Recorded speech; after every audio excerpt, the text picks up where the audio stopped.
रख रख त्या रानातून थोडं पुढं जाऊ गड्या, पाऊल थकलं नाही गड्या, पाऊल थकलं नाही. सुकलेल्या भाकरीला पाण्यासंग खाऊ गड्या, पाऊल थकलं नाही गड्या, पाऊल थकलं नाही.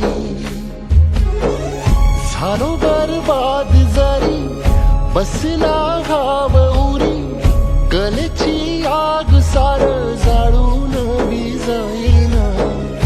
अडला घास असा काळा वनवास असा, पण ह्यो ध्यास अजून बी माग राहीना.